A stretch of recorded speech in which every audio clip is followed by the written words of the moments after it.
Right? Man who needs no introduction. Who was George Washington? Okay, that's a question you would get on children's exams papers, probably. George Washington, one of the most famous men in history. Famous for being the first president of the United States, right? Well, this is an interesting historical question. Um, I think no matter, firstly, just as a side note, whatever the answer to this is, even if Washington was or wasn't the first president, which is a point I'll come to, I think he would still be famous for being the General of the United States Army, I believe was the right title, um, during the Revolutionary War, during the War of Independence against my country. Um, from a British perspective, actually, the Revolutionary War is a very interesting event. And from a personal perspective, not just because I'm interested in history, but where I live in Sunderland, which is a city in the northeast of England. And under our city administration, there is a town called Washington. This originally began as basically a hamlet, and in the 20th century, it became a new town. And it's often referred to as the original Washington. It's a town today of about 60,000 people. Most of it's unremarkable, but the town centre has quite a lot of historic interest.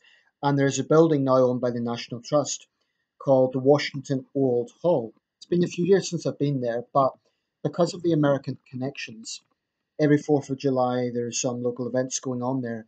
And basically, Washington himself was born in Virginia, but going back maybe two or three generations to his ancestors back in Britain, one branch of those ancestors lived in this part of the country, another branch lived in Northamptonshire in the East Midlands.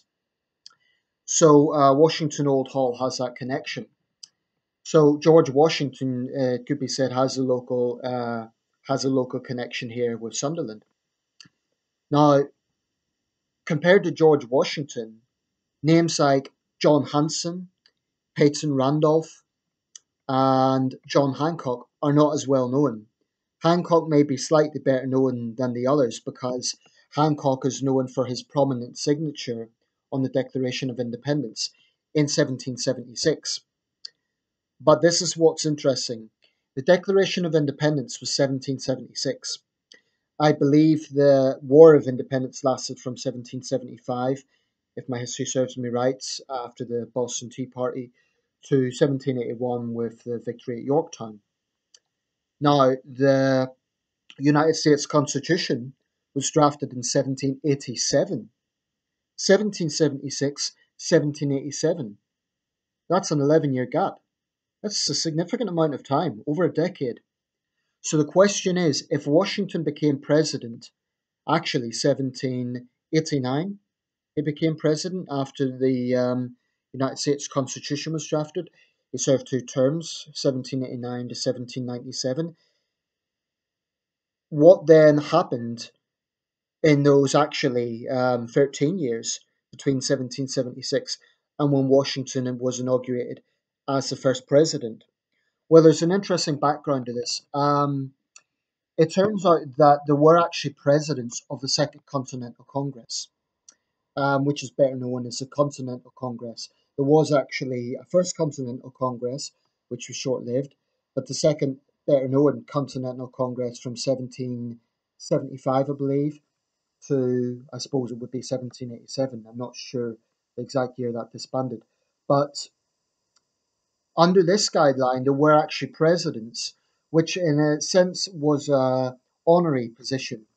In a sense, they were sort of the equivalent of modern day speakers, in the sense that they had to maintain order, they had to be somewhat neutral. But there were at least a dozen individuals thereabouts who held this title. And there's some debate over who, under this understanding, would therefore be classed as the first American president. Now, the first president of the Continental Congress was, in fact, Peyton Randolph. One Peyton Randolph going back to, let me just get this correct, and he served from 1774 for a brief period. He then served again from 1775 again for a brief period.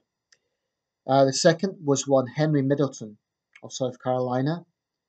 The third, John Hancock, who is known for his large signature in the Declaration of Independence. The fourth, Henry Lawrence. The fifth, John Jay.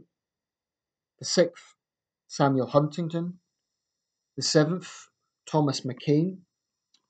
The eighth, John Hanson. The ninth, Elias Boudinot.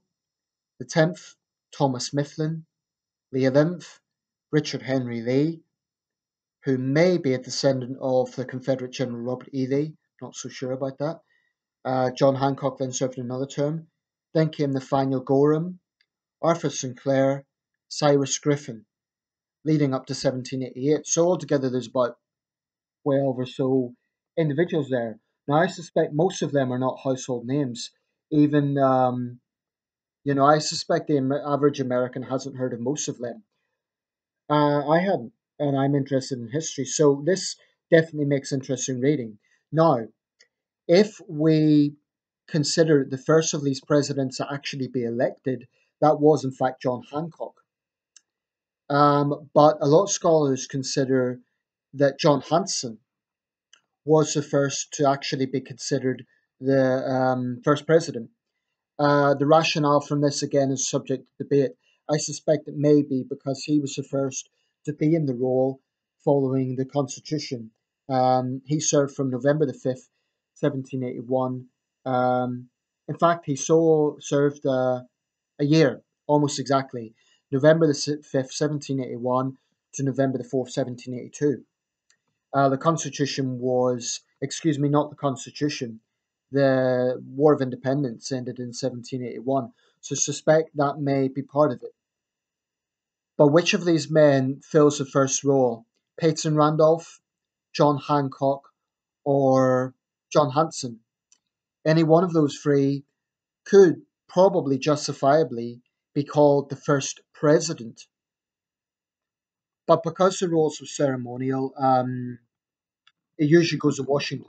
I think also because Washington was a military man and he was credited with so many of the victories of the Continental Army. That's another reason why Washington gets a lot more acclaim.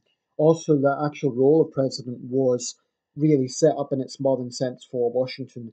Washington also, of course, set the tradition of stepping down voluntarily and so on. But certainly John Hanson, Washington himself, deemed John Hanson to be the first president. So this I find very interesting. So was George Washington the first president? What do you think?